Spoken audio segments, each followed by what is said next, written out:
I won't forget that morning, not if I live to be 100. I counted the men as they marched out of the yard. They'd hardly slept for weeks. We of the CID had slept even less, but the nightmare that kept us awake was all the same nightmare. That's why we weren't surprised when the commissioner asked us up to the conference room for a bit of a talk. He'd talked to us plenty, we knew that. It didn't help any to know what was ahead of us.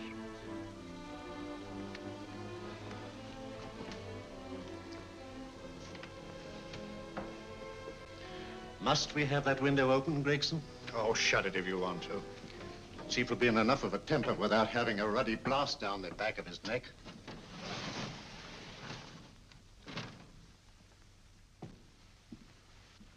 Gentlemen, the commissioner. Stuffy in here. Be seated, won't you?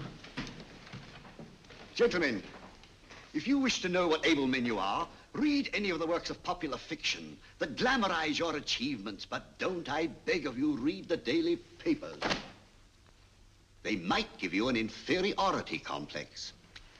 I hate to mention it, but we're confronted with a series of the most atrocious murders since Jack the Ripper. And in the meantime, the CID might as well be playing at shove-hate-me for all the good we've accomplished. Now look. Here, here, and here. Each of these red flags scattered through the city stands for a woman brutally murdered, a woman's terror, a woman's death agony. These are no ordinary crimes. These are the works of a fiend who kills first and mutilates afterwards. A ghoul who hacks off a part of his victim's body and carries it away with him, a loathsome souvenir of his butchery. 3 women murdered so far, and you haven't turned in one clue. You haven't given me one lead. Here you sit and wait for news of a 4th victim, with your arms folded.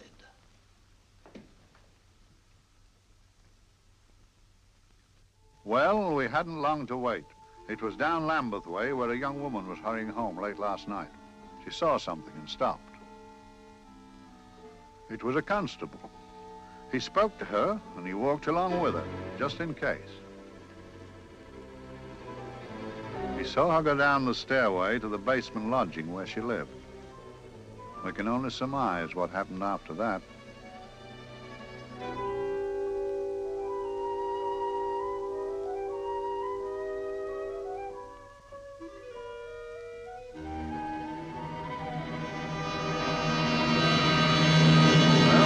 My pride in my pocket and went to see the man who'd so often helped out Inspector Lestrade and myself in the past, Mr. Sherlock Holmes.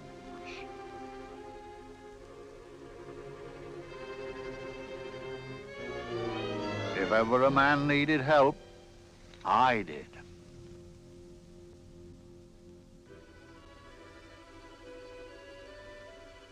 This makes 4, Inspector. 4 defenseless women here in the heart of London.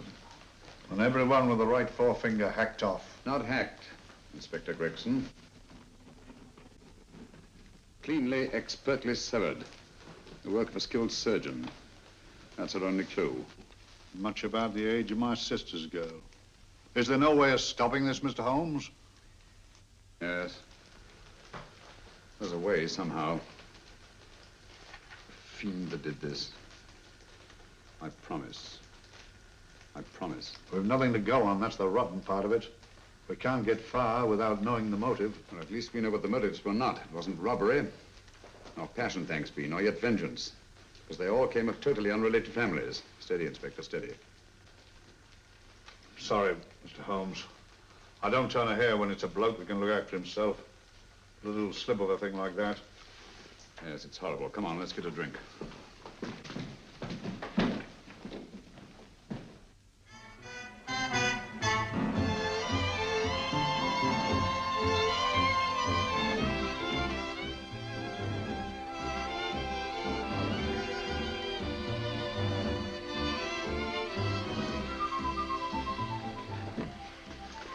Good evening, Mr. Holmes. Evening, Vincent. Whiskey and soda, please, and a double for my friend here, Inspector Gregson.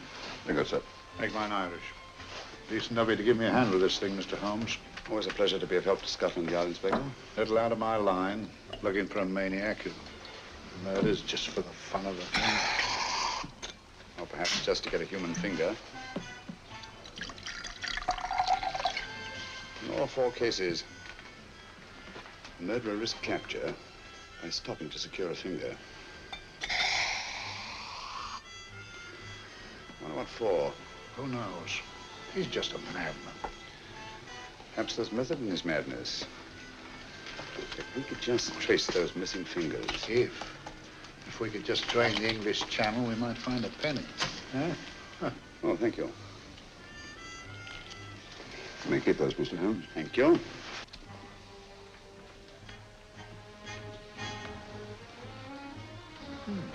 Sir George Fenwick, isn't it? Yes. Is that his daughter with him? Don't be so naive, Inspector. You know everyone, don't you, darling? Well, hardly. A week ago, I didn't know you. A week. How fast it's gone.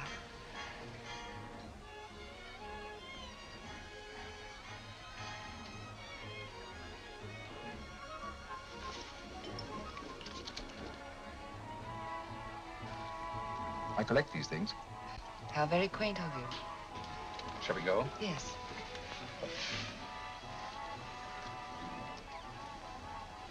What are you looking at, Mr. Holmes? Looking at a very handsome woman. Not fond of the purple, but giving an excellent imitation. Would you like to come to my flat for a nightcap? Lovely idea. Yes, isn't it?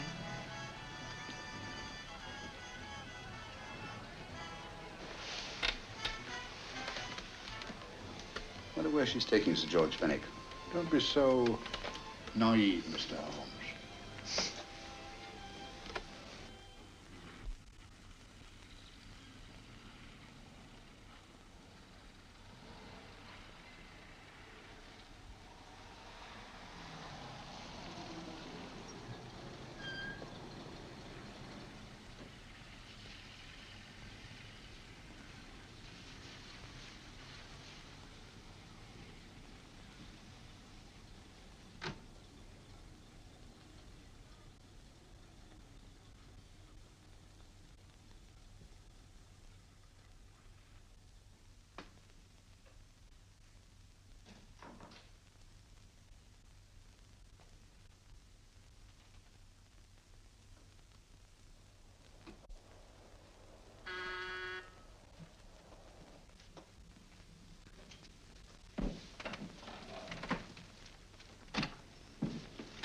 Good evening, Mum. Hello, Grandon. Any messages? No, Mum.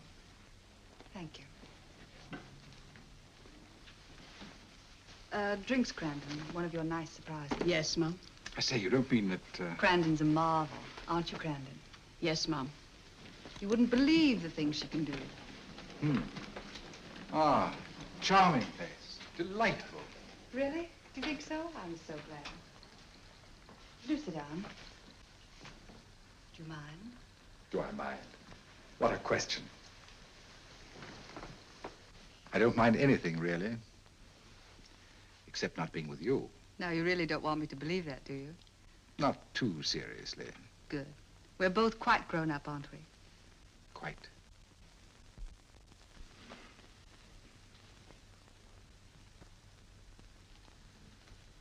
You're a treasure, Grandon.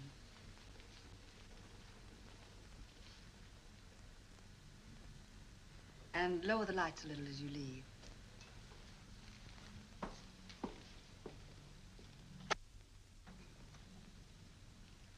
I prefer a more flattering light. In any light, you'd be... Would I? And don't you know it? Perhaps I do.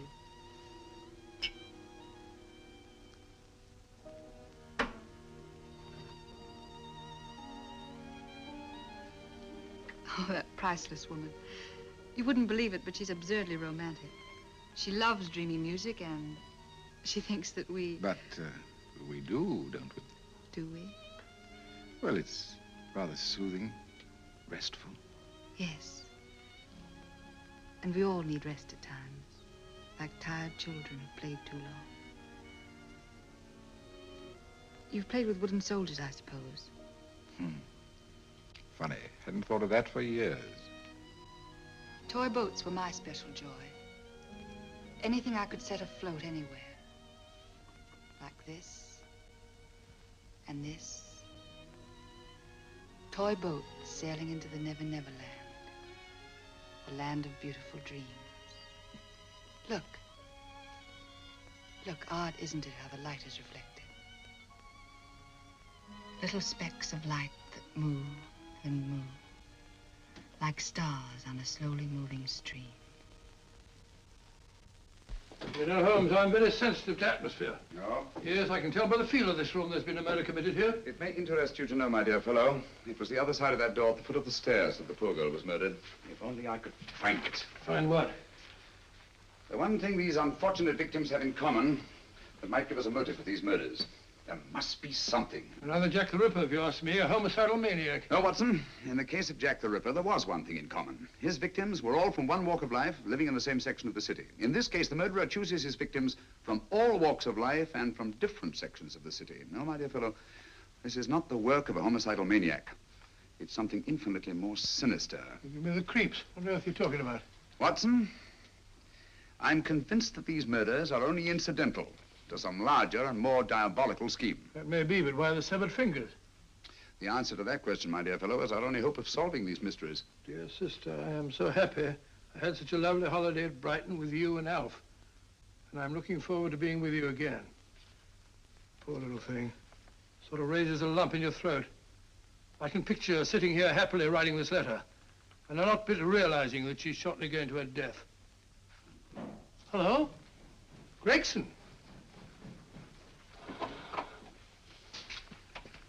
Oh, there you are, Mr. Holmes. I've been looking for you everywhere. What's happened? Murder in Edgware Road, not half an hour ago. Woman? Yes, and the right forefinger cut off clean.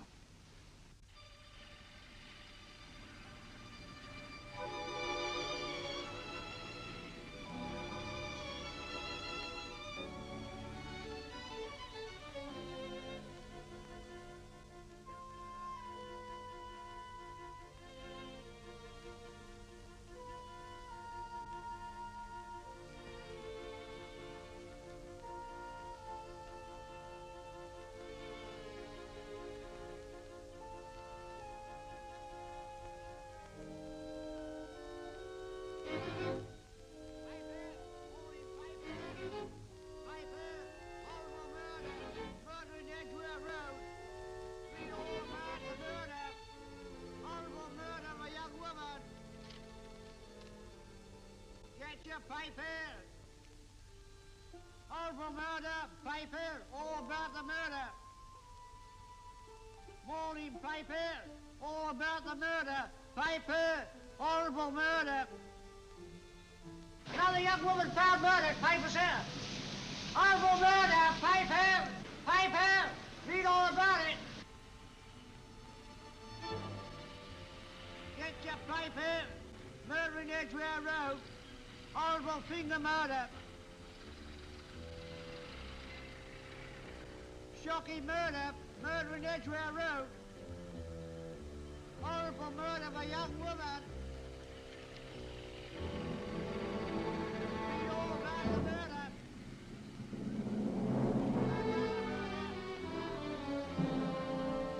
Only fancy, Mum. There's been another of those horrible murders. Dear, dear, how shocking. Yes, Mum. I really don't feel quite safe here myself. Oh, dear.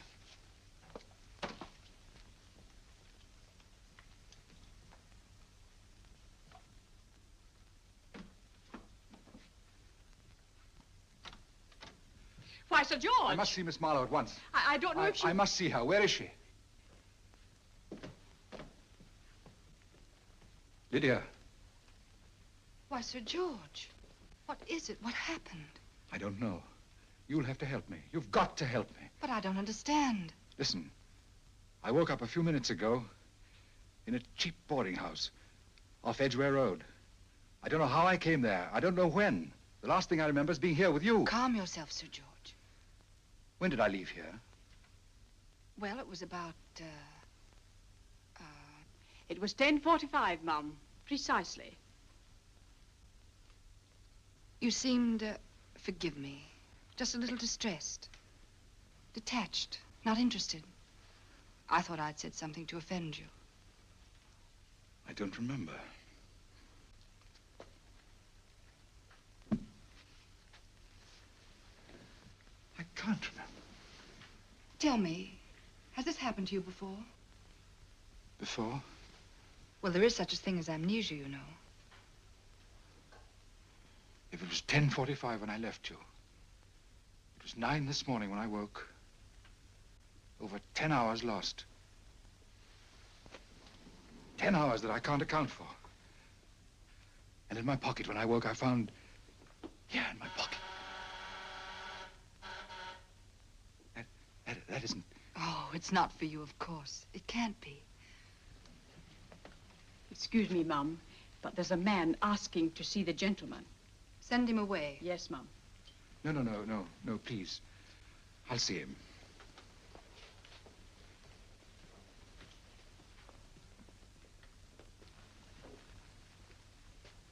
Well? Delightful room.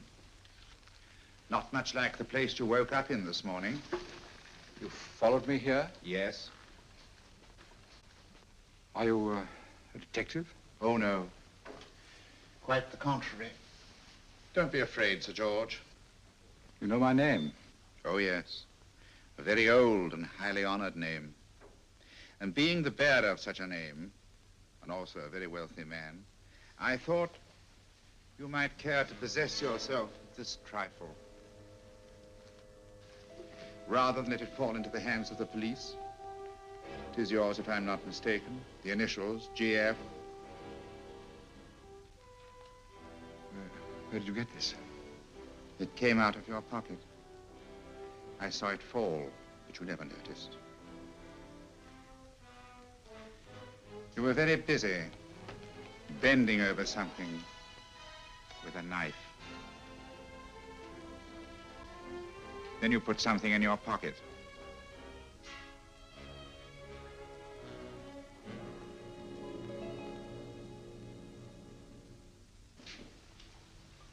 Come along, Holmes, come along, come along. How many more times must I tell you? You're missing a treat. This is delicious. Little jam tarts to follow. Aren't you tempted? You and your flesh pots. They tell me that fish is good for the brains. Brains haven't any. You realize that a whole day and a night have gone by since that bestial affair in Edgware Road? I'm as much in the dark as ever.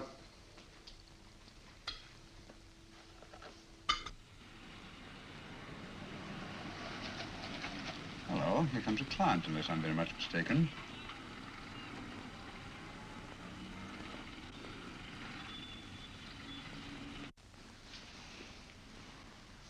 Well, attractive. Very attractive.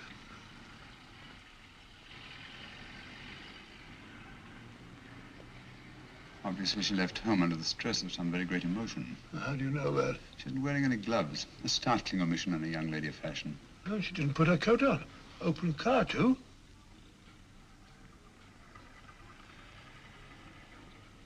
Furthermore, there's something in that bag she wants to show me. What makes you say that? The bag doesn't match her dress, indicating it was picked for size rather than style, to accommodate some bulky object. You amaze me, Holmes. Elementary, my dear fellow.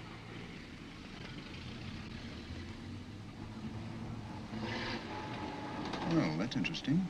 What is? A cab, turning at the empty house. I wonder why he followed her here. Oh, wouldn't you? Quite possibly, with glasses.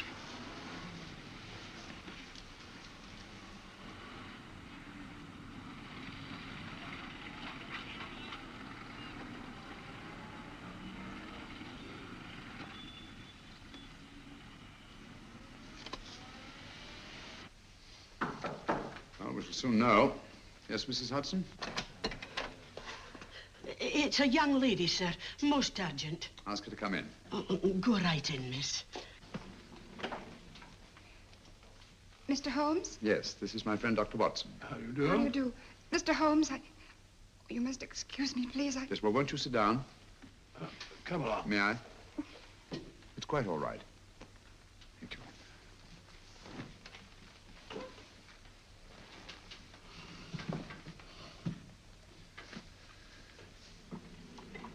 Now try to control yourself, Miss Fenwick. You're with friends. You know my name? No magic, I assure you. I've often seen your picture. You're the daughter of Sir George Fenwick, aren't you? Yes. It's about my father that I... What about your father, Miss Fenwick? Oh, I don't know what to do. He's always been the nicest, dearest person. Only since Mother died. Yes, we do. We know. So I didn't think anything of it when he was away all night before last. But he didn't come home until yesterday at tea time. Didn't come in for dinner at all. Just paced up and down in the library hour after hour. I begged him to let me in, but he wouldn't. Steady, steady. Now take your time. I couldn't sleep a wink last night. Then I started hearing things. Hearing things? What sort of things? I heard someone in the garden underneath my window. Then I saw a figure moving down the garden path. And I recognized my father. Stealing through his own garden like a thief.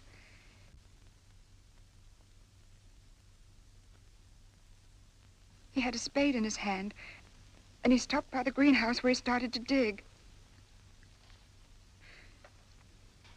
This morning, at daybreak, I stole out into the garden and found this.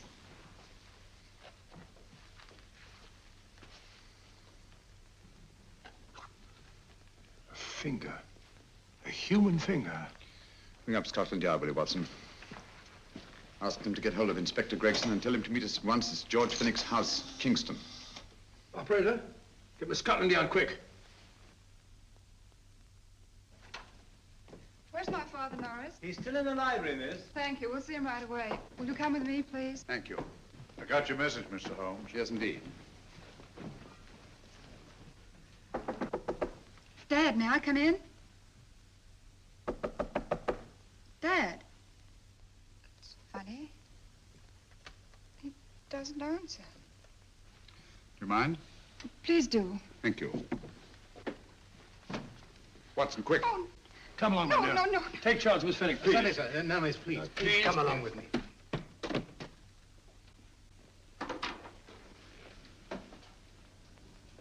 Dead?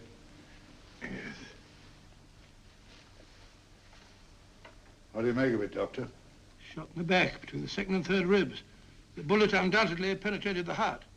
Look at the powder marks on his coat. I was afraid of this. What do you mean? Don't you remember the man in the cab who followed Miss Fenwick to Baker Street? Well, you don't think he had anything to do with it, do you? I think it's reasonable to assume that he tipped off someone that I'd been sent for. Sir George has obviously been murdered to keep him from telling me what he knew. What was the weapon used? Small caliber revolver, point blank range by the look of the wound.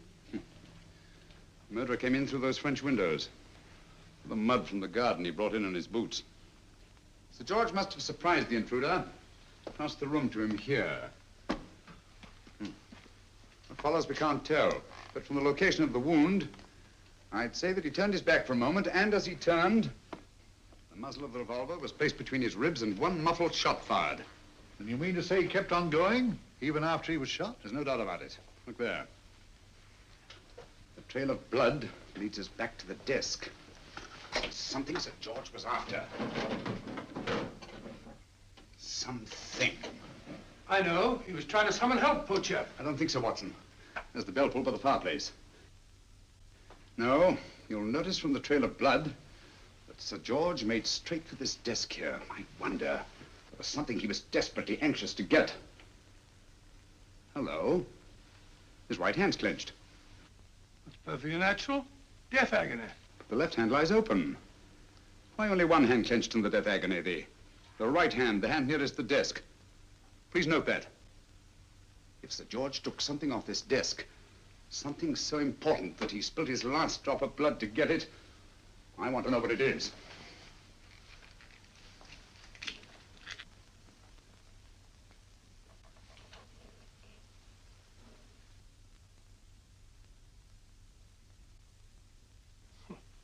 Nothing but an ordinary match folder.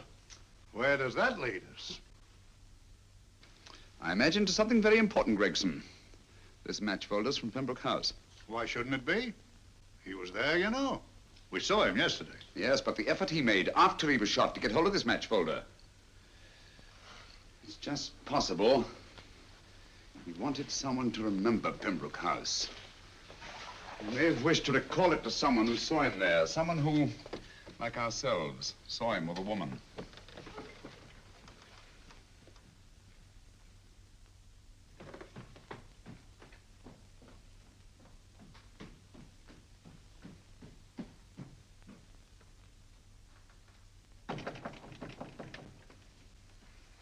Come in.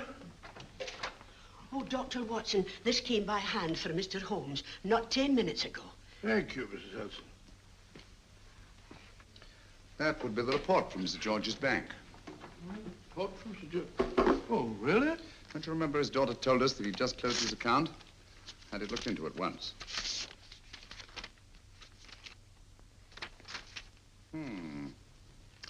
He drew out his entire balance in cash, nearly £10,000, yesterday, just after that young woman was murdered. What does that suggest to you, Watson? But he paid it out to someone. Precisely. I smell the faint, sweet odor of blackmail. You don't think he paid it out to someone who saw him murder the McLean woman? Sir George never murdered anyone. But he did have that woman's finger, and he evidently did have and pay out a lot of cash. That's the terrifying part about blackmail, Watson. The victim is afraid to fight the accusation, no matter how false. Once the accusation is made, his name is smeared, and sometimes his life is ruined. Well, Sir George didn't commit these murders. What fiend did? I rather think they're not the work of any one man. Oh, come, Holmes. You don't expect me to believe there's a whole organization going about killing people and chopping off their fingers. No, it's possible, quite possible. Well, whoever's behind all this thing must be out of his mind. On the contrary, my dear fellow, if my assumptions are correct, this little scheme has behind it the most brilliant and ruthless intellect the world has ever known. You don't mean Professor Moriarty? I do. Oh, steady, Holmes. You've got him on the brain. This is the third time in as many months you've suspected him of unsolved crimes. He's dead, you know. Is he? Is he? You know he is. He was hanged in Montevideo, well, over a year ago. I know that someone was hanged in Montevideo under that name. But I'll stake my reputation that Moriarty is alive and here, now in London. Hello? Yes, but Dr. Watson, wait a minute. You me? Oh, yes? This is Dr. Watson speaking. No, I'm afraid I've retired. I don't practice anymore. What? Oh, that's a different thing. An emergency case. Well, just a minute.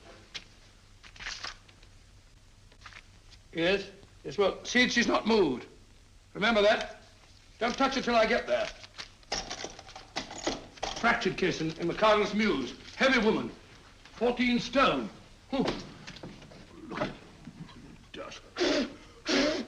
14 stone. Just the sort of person who would hoist herself up on a stool to feed the canary. There ought to be a law against fat people keeping little dicky birds. Well, so long, old man. I shan't be very long. Haven't used that bag since I brought little Amelia, what's her name in the world?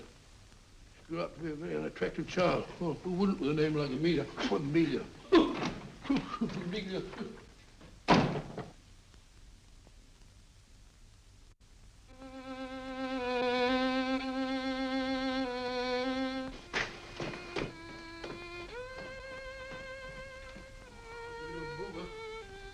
People so stupid about accidents.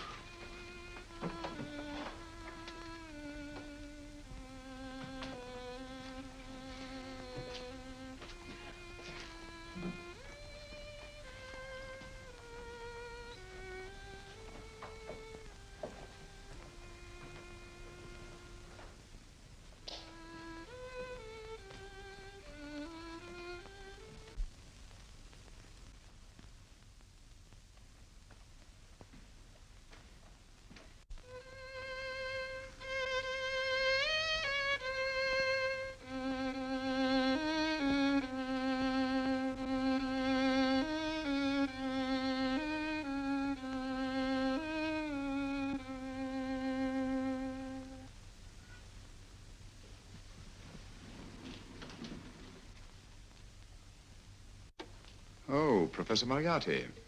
Not that I wish to appear inquisitive, but to what am I indebted for the pleasure of this visit? Scotland Yard will be interested. It's very convenient for me to have Scotland Yard think that I'm still dead in Montevideo. I never dreamed of fooling you. Thank you. The thought occurs to me, Mr. Holmes, that there are some advantages in living within the law. You are very comfortably fixed here, aren't you? As I get on in life, the little comforts appeal to me more and more. Oh, I beg your pardon. Won't you sit down? Thank you.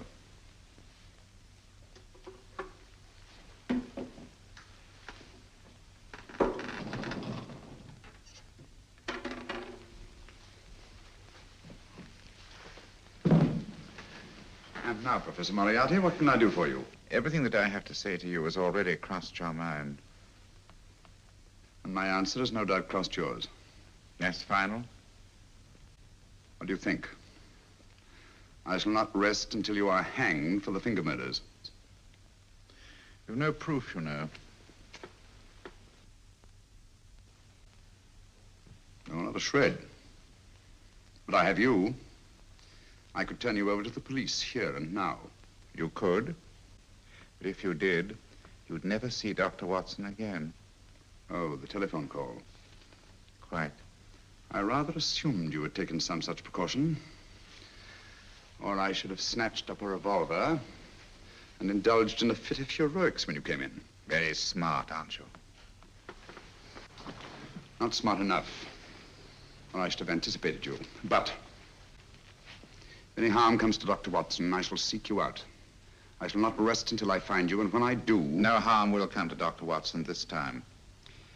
But I can't answer for the future. Mr. Holmes, I should strongly advise you to drop this case. Don't be silly. Think it over. We've had many encounters in the past. You hope to place me on the gallows. I tell you, I shall never stand up on the gallows. But if you are instrumental in any way in bringing about my destruction, you will not be alive to enjoy your satisfaction. And we shall walk together through the gates of eternity, hand in hand. What a charming picture that would make. Yes, wouldn't it? You know, I really think it might be worth it.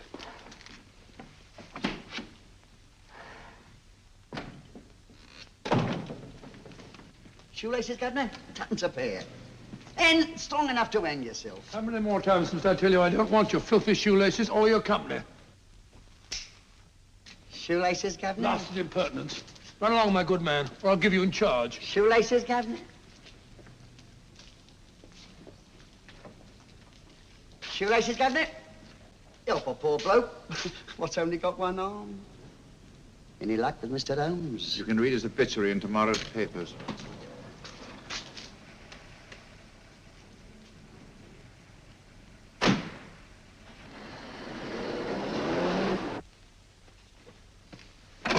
Oh, there you are, Watson. Come in. I was, just going out to look for you. Look for me, what for? Suppose you don't think I know my way about. Well, you're right, I don't. Blast all practical jokers anyhow. Know where I've been? On a wild goose chase. Exactly.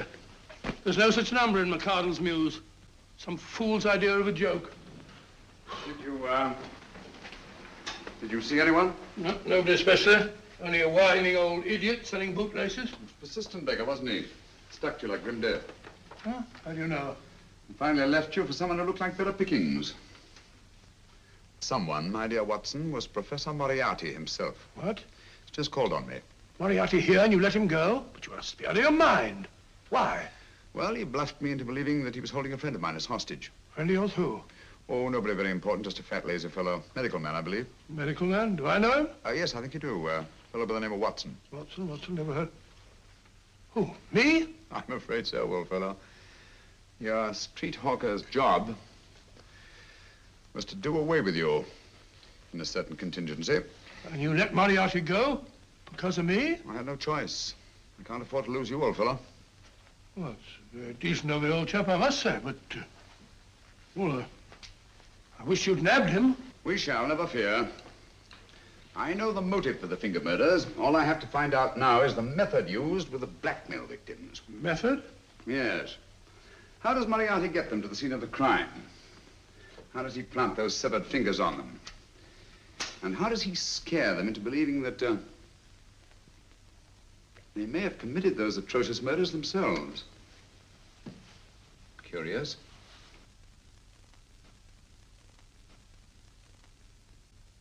Very curious. Huh? Curious? What's curious? That window in the empty house across the street. First floor front. Huh? What's wrong with it? It's open. Why shouldn't it be open? Well, it wasn't open half an hour ago. I'll stake my life on that. Well, it's not our business. Let it stay open. I wonder if you'd go over, old fellow, and see what's the matter. Oh, trespassing. It's against the law. Very well, I'll go myself. Oh, well, if you're going to put it like that, ridiculous waste of time. Going about shutting windows at this hour of the night. Yeah, you better take this torch. Well, take what? Dignified job for a doctor. Dr. Watson, the torchbearer. And what do you propose to do? Sit in a comfortable chair, I suppose, and read a good book? That's a very good idea. Yes, very good idea. While I play night watchman, you have a nice read. Mm-hmm. Good night. Have a good time. Have a good time? What do you mean, have a good...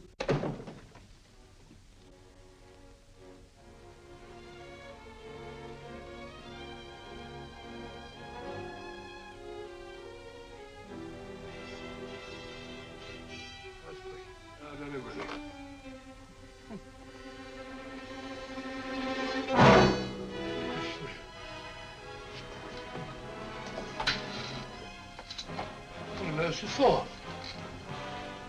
Oh, umbrella stand. Pretty little thing to keep about the house.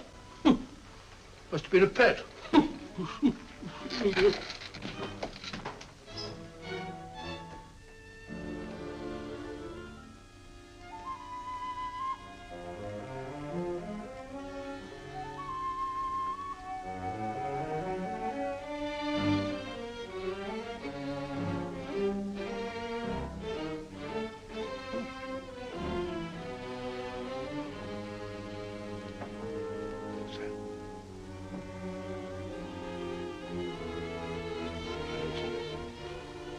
Rat robber. This was the door.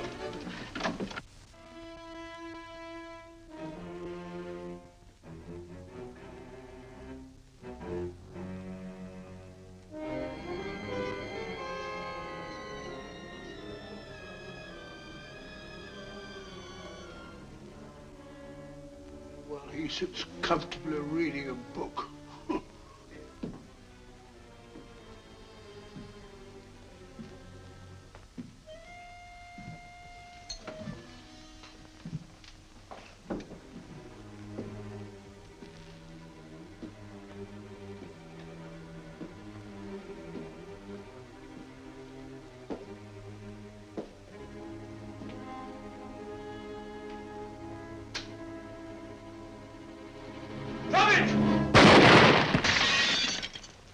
He killed Holmes! He killed Sherlock! Watson. You? But I saw him shoot you a second ago. Not me, my dear fellow. Merely the bust of Julius Caesar. Incidentally, you may have noticed that all through the ages, prominent men have prominent noses. Oh, I'm afraid we're in for terrible trouble again with Mrs. Hudson. Windows smashed, plaster all over the floor. Get up, you.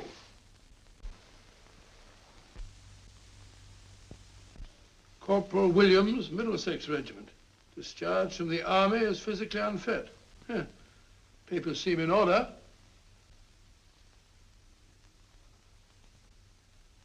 Now, Corporal Williams, you've seen service in the Far East, haven't you? The East? I thought so.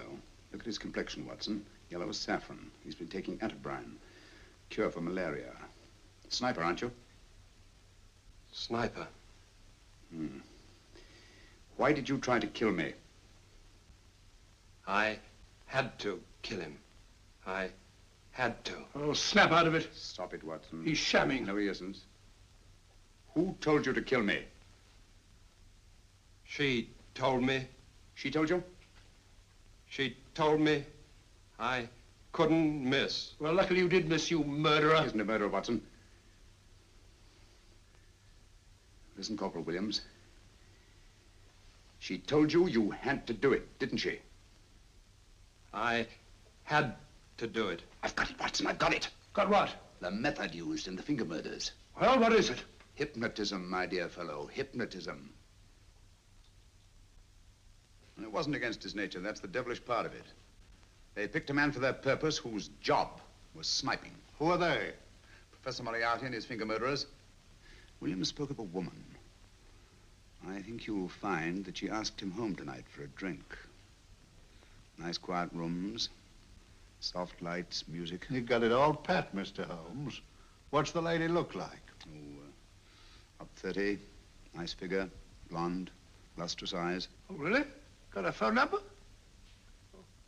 Oh, so? Williams will give us her address. Look after him, Gregson.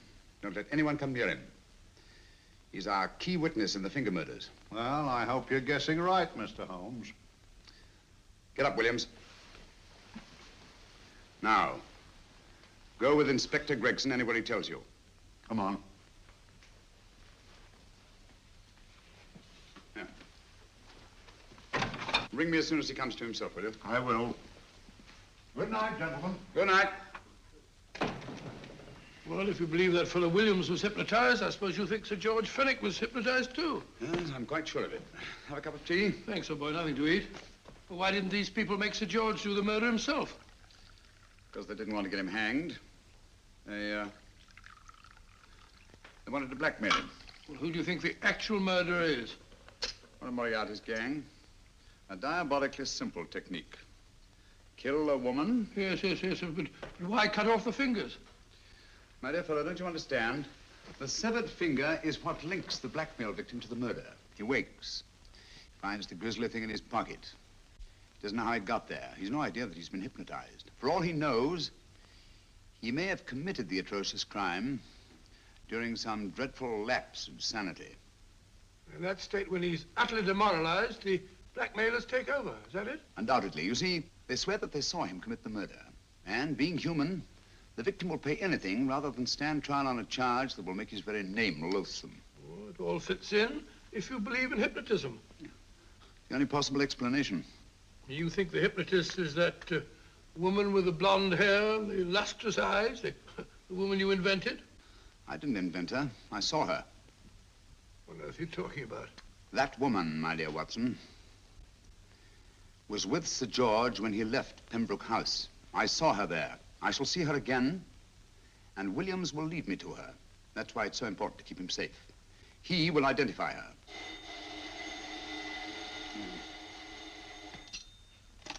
Hello?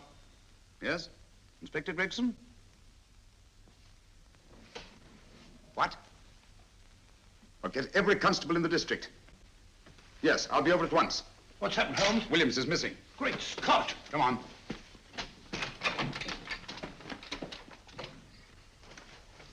Lorry crashed into Gregson's car. During the confusion, Williams disappeared. Escaped, eh? No, kidnapped. To keep him from talking when he came to. You don't think that Moriarty... Moriarty? Anything is possible.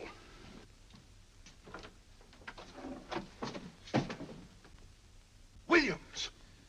Dead. You see, anything is possible.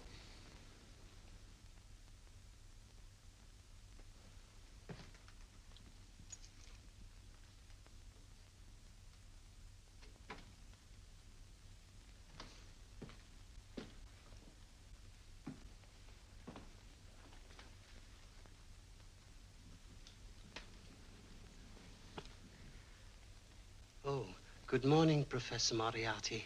You startled me. I'm dressing another dolly, a dear little nurse. Is there anything wrong with your finger? Just a splinter. Nasty thing, splinters. Most trying. One can't be too careful, but I'll get it out for you. I have the very instrument to help you. Sharp enough to split a hair. Put those tools away until they're needed. But they're not tools, sir. They're instruments. Put them away. Is Lydia in? Yes. But really, you should let me. Get dressed. Holmes and Watson just left Baker Street for the Mesmer Club. Mesmer Club? The meeting place of all the top hypnotists in London. Do you suppose that Mr. Holmes is onto our method? If he suspects, it's merely a suspicion. It's our business to see that it ends there. I hope you're right. Williams passed away before he could talk, remember? What do you want me to do? Go to the Mesmer Club, meet Holmes, and induce him to come back here. Isn't that a bit dangerous? Every meeting with Sherlock Holmes is potentially dangerous. However, you say he didn't see your face at Pembroke House. And how would you suggest I get Mr. Holmes to accompany me here? Kidnap him? Oh, no. Holmes has one weakness, his insatiable curiosity. If you can arouse that, you can lead him anywhere. It's up to you to take advantage of any opportunity that may arise. This way, please, gentlemen. I'll tell Dr. Onslow that you're here. Thank you. So this is the Mesmer Club.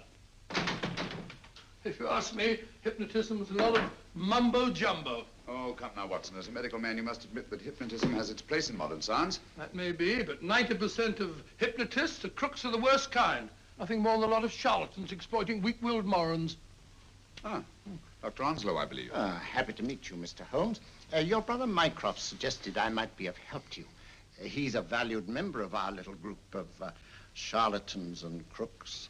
Oh, beg your pardon, sir. I didn't know you were listening. Behind the curtain. My friend, Dr. Watson. Oh, delighted. Oh, did you? I wonder now. You see, we're in the midst of a little experimental session at this very moment. If you'd care to join us. Oh, certainly, certainly. That'd be very instructive. Oh, well, will you follow me? Thank you. Why should I know somewhere behind the blasted curtain? In treating his patients. But today, the therapeutic value of hypnotism, as we now call it, is conceded by innumerable physicians. Especially is it of value in surgical cases where the administration of local or of general anesthetic is inadvisable. Inadvisable poppycock. Oh, sorry. For the sake of latecomers, I may say that I have placed this subject under profound hypnosis. In this condition, he can feel no pain, even under applications which normally would be excruciating. Excruciating?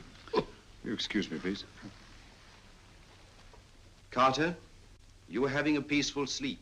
You feel nothing. Your arms and your hands are without sensation. Mowbray, the long needle.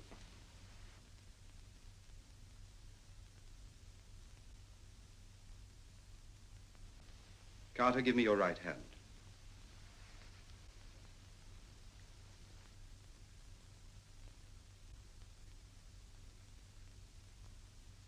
As you observe, the needle has been thrust completely through the subject's hand.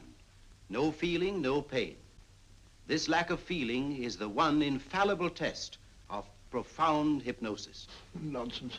Fellow's full of drugs. Oh, isn't he? Definitely not, Doctor.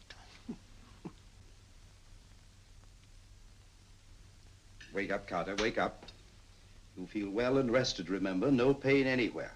Wake up, wake up. I say, when are you going to begin? All through, Carter. Stand up. This way, sir. And, are these all the people that come here? Oh, no. Others keep dropping in all the time. I suppose it's all right for those who believe in it, but of course, I'm a professional man myself. Then you don't believe in hypnotism, Dr. Watson? I don't deny that there are certain types of hysterical, feeble-minded people who go under if you point your finger at them. But anyone with an ounce of character... How right you are. You see right through our little artifices, don't you, Doctor? Right through, my dear sir. Right through. Right so. But with the feeble-minded, as you say... excuse us, Mr. Holmes. Certainly. Step over here, won't you? Certainly, sir. Anything to oblige. Let me show you how easily we charlatans take advantage of them. Now, sit down, Doctor. Now, we set a thing like this in motion. It's wonderful, the attraction on the feeble-minded, of course. The continuous motion, if they just let themselves follow it. Of course, you could stare at it till doomsday, Dr. Watson, with no effect at all.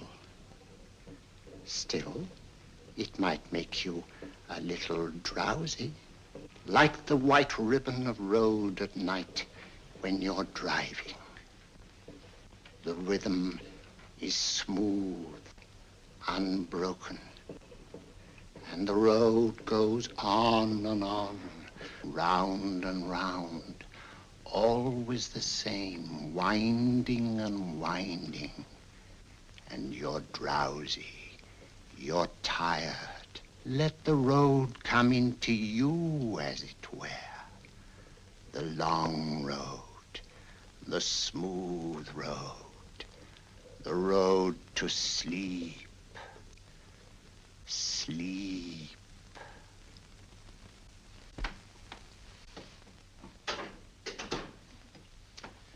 Open your eyes.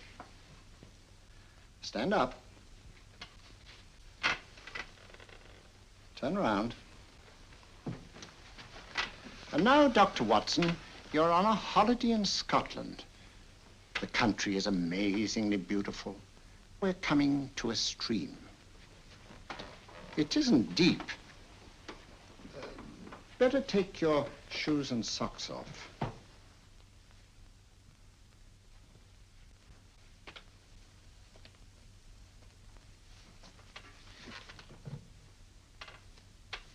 Roll up your trouser.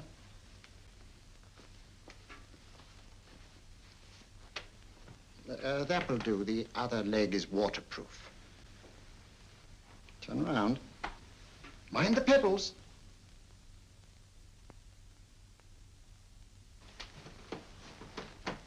Sit down.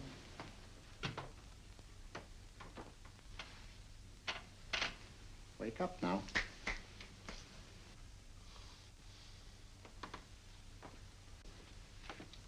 Yeah, you see? What did I tell you? It didn't work with me. Why, nobody with an ounce of character.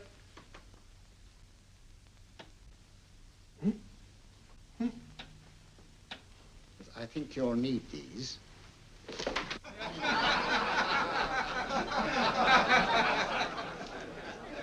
Nothing to laugh at. Watson, she's here. Oh, the woman you're looking for? Yes, I'm going to meet her. Perhaps I can induce her to take me to Moriarty. Do you think it's wise, Holmes? It may not be wise, but it's essential. After all, I've held me on with Moriarty in the past. But isn't it dangerous? She might be a hypnotist. My will isn't stronger than hers. I deserve to be hypnotized. I feel I must protest, Dr. Onslow. I was told this was a gathering of serious students of a great science, and I find myself in a company of buffoons. Oh, my dear madam. Elliott's and Esdale Braid. Were those men martyrs for the truth, that you may laugh over your childish, cruel tricks? I must say I'm in complete agreement with you, madam. This was a most unnecessary performance, Dr. Onslow. Beg your pardon, sir. My name is Holmes, Sherlock Holmes. At your service, madam. Thank you, Mr. Holmes. I'm afraid I've created a rather embarrassing situation. But you see, I'm interested in the serious study of hypnotism. So am I, too. Perhaps we have something in common, Mr. Holmes. Perhaps we have. Would you join me for a cocktail at Pembroke House? I should be delighted. Good.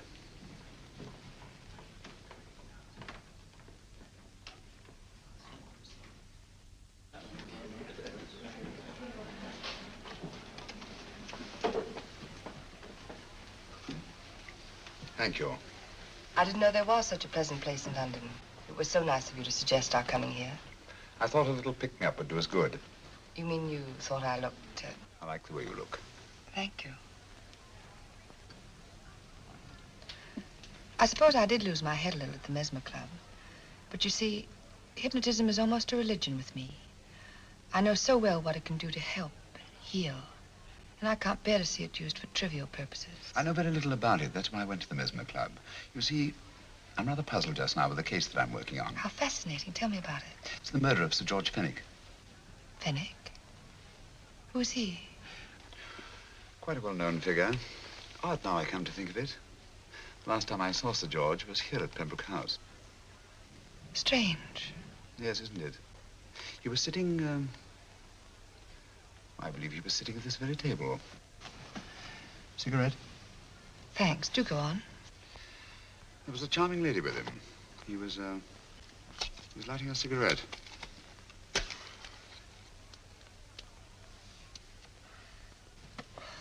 Charming. Did you see her face? No worse like. Merely her back. How unenterprising of you. Yes, wasn't it? Afraid I'm getting a little older. I shouldn't say so. That's nice of you. Still, the first time in my life, I've got hold of a case that's beyond me. I'm actually losing sleep over it. You know, Mr. Holmes, I believe I could help you. Really? I should be very grateful. You're amused. Oh, merely skeptical. How would you go about it? I've used hypnotism more than once in healing. Not for profit. I'm not a professional. But I do think I could help you. If you'd care to... I can't think of a pleasanter experience.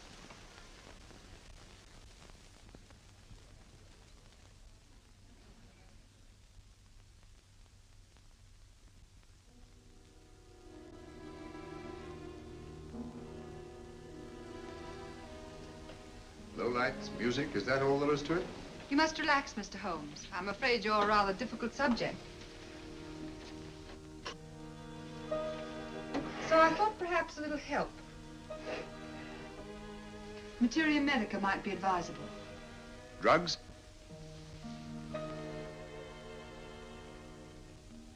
No, I'd rather not, if you don't mind. As a matter of fact, I'd rather not myself.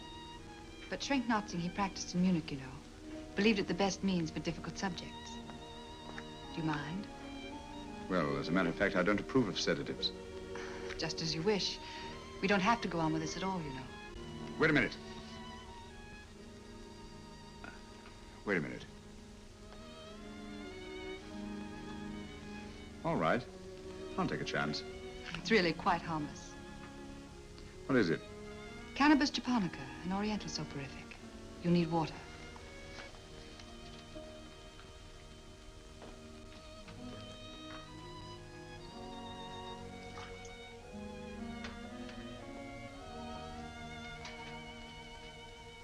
Thank you.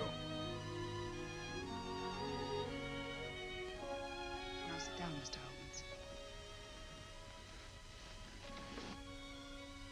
Holmes. You'll feel yourself growing drowsy. Don't fight it. Give in to it. Because you do want to sleep, you know. Just fix your eyes on this one white flower floating on the water. Empty your mind of every other thought. Follow the motion of the water. So smooth, not a ripple. Waters of forgetfulness. Steady, deep, strong. Strange, isn't it? How the light is reflected. Little specks of light that move and move.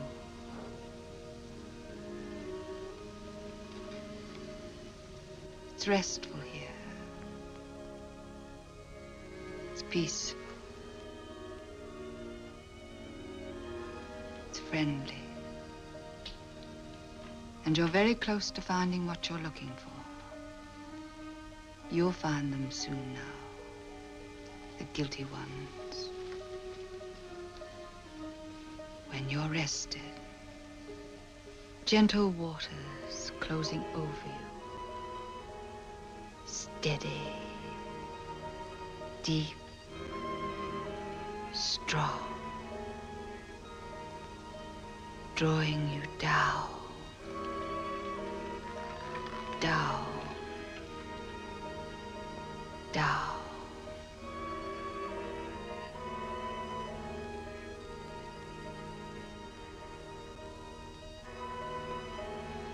Sleep. Sleep. Sleep.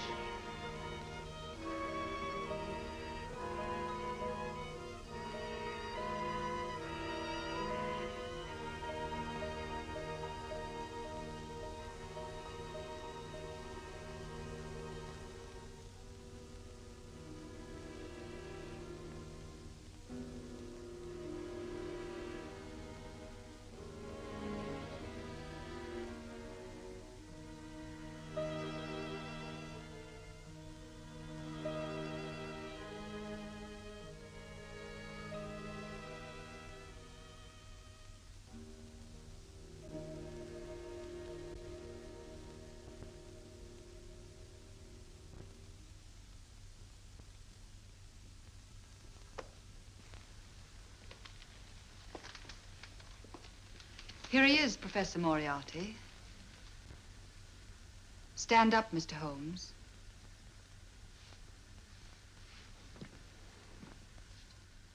Open your eyes. Face this way. Are you satisfied? We are dealing with a clever man.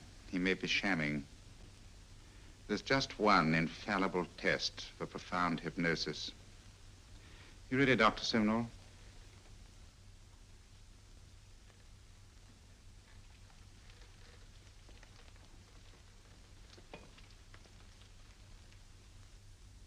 That will do, Doctor. He couldn't fake insensibility to the knife. I congratulate you, Lydia.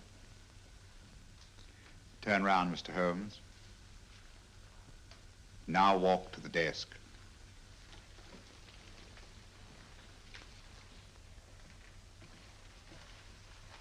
Sit down. Take that pen and write what I tell you to write. I have at last found a case which I cannot solve.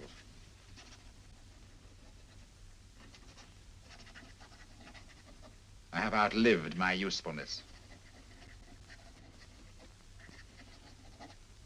Therefore, I have decided to end my life.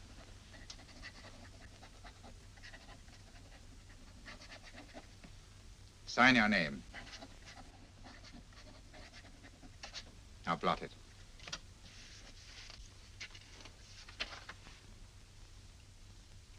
Fold it up and put it in your pocket. Come, Mr. Sherlock Holmes. Go out onto the terrace.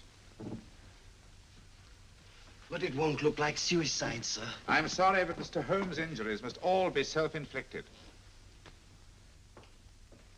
Let's walk a little, Mr. Holmes. It's so pleasant here in the garden. Just step up here onto the terrace. It's a nice, broad terrace. Now turn to the left, walk slowly to the end of the terrace.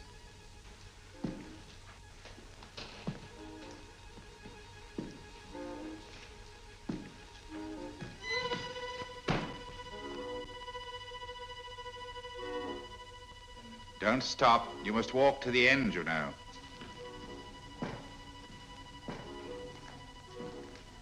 The end leads to an open doorway. You can pass through it in perfect safety. In the room beyond the doorway, you'll find what you've been looking for. Must you drag this on? This is the moment I've been anticipating for a long time, my dear. Go on, Mr. Holmes.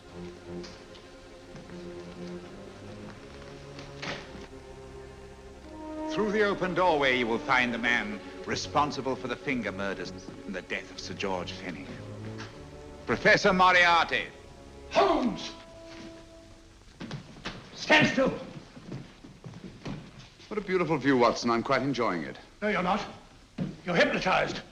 You're under a spell. Stand still. Don't move. Steady, Holmes. Steady does it. Stand perfectly still where you are. Nonsense, Watson. You don't know what you're doing. Of course I know what I'm doing. You mean you're not hypnotized? Certainly not. Then get off the wall, you idiot. Oh, look out! Holmes! Oh, Dear fellow. What were you doing up there? Holding the fort until you arrived. What kept you? Well, I ran into a spot of trouble on my way to Scotland Yard. I was arrested for exceeding the speed limit. Your luck seems to hold, Mr. Holmes. Well, I'd hardly call it luck, Professor. You see, I substituted a drug of my own for the one that this dear lady pressed on me. You are clever, aren't you? A drug that, although it leaves the subject conscious, renders him quite insensitive to pain. That accounted for my lack of reaction to Dr. Simnel's knife. Well, Gregson, quite an impressive haul. Even Inspector Lestrade himself couldn't have done any better. Thanks, Mr. Holmes. Take him away. All right, put her in the van. I was right, Mr. Holmes. You are a difficult subject. Thank you. And now, Professor, our score is settled. Au revoir until I see you on the gallows. The rope has not been made that'll go around my neck. Come on.